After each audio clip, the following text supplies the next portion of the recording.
pemerintah melonggarkan kembali lagi efisiensinya sehingga daya beli masyarakat meningkat, dengan sendirinya kemampuan untuk membelinya itu meningkat dengan sendirinya. Yang paling utama adalah bagaimana kita melakukan untuk pasar di dalam negeri.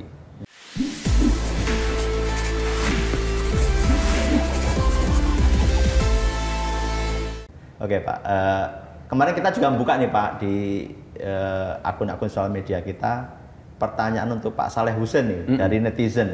Ini ada dari akun IG Ribo Kujoe. Pak, benarkah sekarang situasinya daya beli masyarakat turun ya Pak ya? Gitu. Betul. Ya memang saat ini kan daya beli masyarakat turun cukup jauh. Akibatnya permintaan kepada industri pun juga berkurang, turun.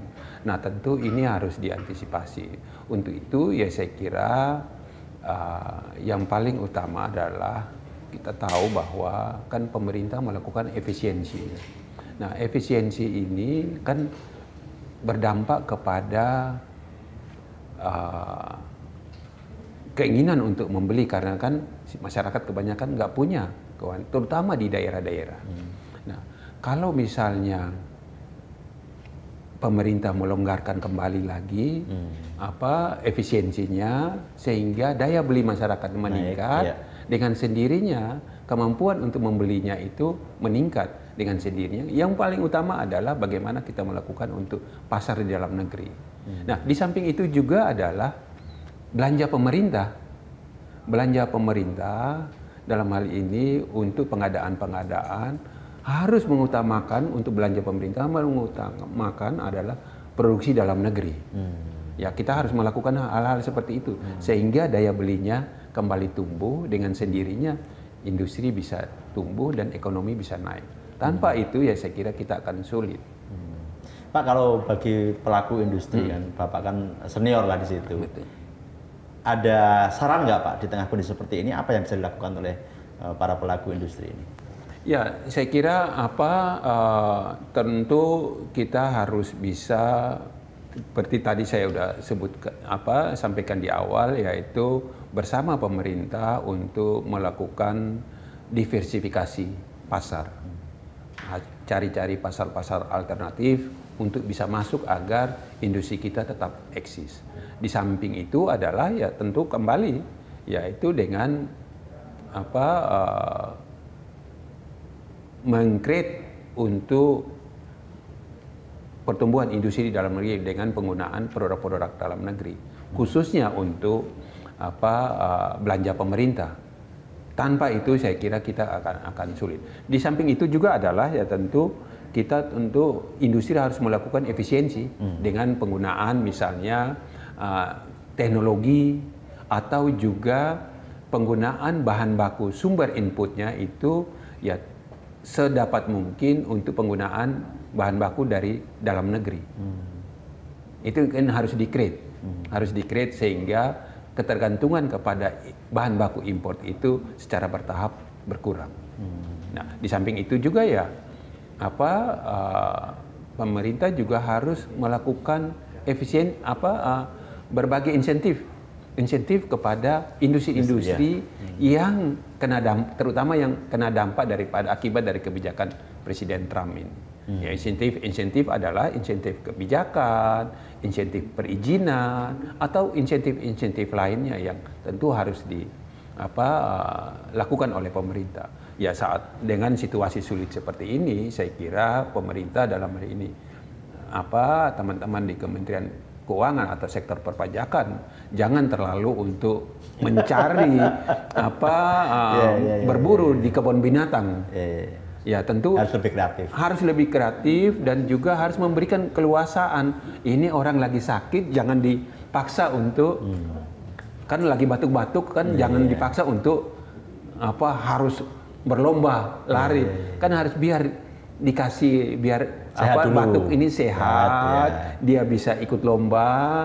Nanti setelah bisa ikut lomba yang maraton, nah baru Anda tolong bayar tiket untuk maratonnya. Tapi kalau ini lagi batuk-batuk dipaksa untuk harus segala macam. Bisa pingsan. Iya, bisa. Akhirnya nggak bisa ikut lomba. Iya. Kira-kira kayak gitu. Iya. Pak, kalau kita bicara faktor lain ya, kemarin kan sempat ada ketegangan geopolitik ya antara Israel, Iran, kemudian juga Amerika gitu. Kalau menurut Pak Saleh, faktor tensi geopolitik seperti itu pengaruhnya besar nggak sih ke perekonomian di Indonesia? Ya, saya kira ini cukup berpengaruh karena apa? Dengan sendirinya akan menaikkan logistik cost. Logistik cost kan tentu akan lebih mahal. Kedua, akan meningkatkan harga bahan baku akibat karena ketegangan. Kan kita selama ini misalnya mengimpor bahan baku dari beberapa negara yang kebetulan sedang mengalami gejolak berperang misalnya. Nah, tentu ini akan menaikkan harga daripada bahan baku tersebut. Nah, akibatnya apa? Akibatnya ya tentu ya mau nggak mau pasti produktivitas daripada kos produksi kita kan akan lebih meningkat. Nah, akibatnya apa? Ya harga produk kita nanti akan ya tidak begitu bersaing lagi dengan produk-produk dari, kan kita harus bersaing dengan negara-negara lain dengan memproduksi barang yang sama. Ini yang tentu harus diantisipasi oleh teman-teman yang ada di kabinet maupun di badan-badan yang pemerintahan yang lain. Nah, ini yang tentu harus diantisipasi dan tentu kelonggaran-kelonggaran yang harus diberikan oleh pemerintah, baik pemerintah pusat maupun pemerintah daerah. Demikian tadi Sobat Fundamental, banyak sekali hal-hal yang disampaikan oleh Pak Saleh Hussein yang tentu semoga bermanfaat bagi kita semua. Dan juga Pak, mungkin ada salah satu tambahan adalah mempercepat perjanjian AFTA. Oh iya. Dengan kerjasama bilateral dengan negara-negara. Harus perbanyak ya? Iya, harus perbanyak itu.